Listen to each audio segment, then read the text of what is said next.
Kandidati i lëvizjes vetëvendosje për kryetar komune në Gjakov, Ardian Gola, në ditën e 2 të fushatës për balotazhin e 9 nëntorit, u zotua se gjatë mandatit që synon do ta ketë prioritet arsimin. Nëse del fitues, Gola premtoi se në fokus të qeverisjes së tij do ta ketë rritjen e cilësisë së mësimdhënies, si dhe efikasitetin në procesin mësimor. Nga mësimi tradicional do të kalojmë në mësimin kabinetik, ku fëmijët mësojnë në për kabinetet të specializuara për çdo lëndë. Kështu rritet cilësia e mësimdhënies dhe rritet efikasiteti i mësimdhënies. Për fëmijët 5 deri në 6 vjeç do të hapim një objekt të ri për mësim parafillor e gjithditor, duke lehtësuar barrën e prindërve dhe duke shtuar kujdesin ndaj fëmijëve. Do të hapim 6 qerdhe të reja në qytet dhe në fshat. E bashkëpartiaku i tij që synon ta udhëheqë komunën e Mitrovicës së Jugut, Faton Peci, premtoi investime në çështje elementare si furnizimi pa ndërprerje me ujë të pijes dhe ndërjetjen e kanalizimit. Melenicën heroike e cila derdhi gjak për lirinë e Kosovës, por edhe pas një qerek shekulli nuk posedon ujë të pishëm.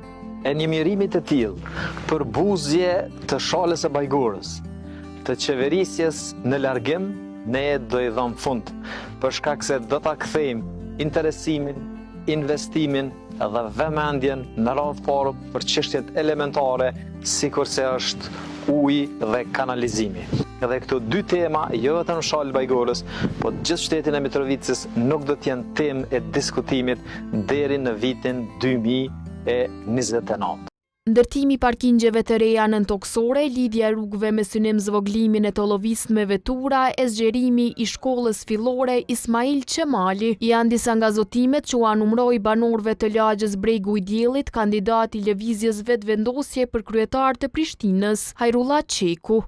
E në Gjilan, Alban Hyseni, që në balotazh me kandidatin e LDK-s Arber Ismaili, e synon edhe një mandat në krye të komunës, premtoi praktika profesionale me pagesë për të rinj të moshave nga 16 deri 24 vjeç.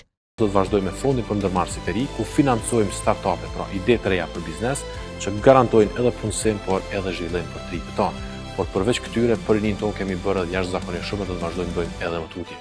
Investimin në terrenet sportive, në sallën e sportit, stadiumin e qytetit, bibliotekën e qytetit e shumë projekte tjera. Në raundin e parë të 12 tetorit, kandidati i lëvizjes vetëvendosje për kryetar në Gjakov, Ardian Gola, ka marrë 13.403 vota, kundër kandidat me 9 nëntor do ta ketë kryetarin aktual e që është nga radhët e AK-s, Ardian Gjini. E 15.830 vota i ka siguruar në raund të parë kandidati i lëvizjes vetëvendosje për kryetar të komunës së Mitrovicës së Jugut, Faton Peci.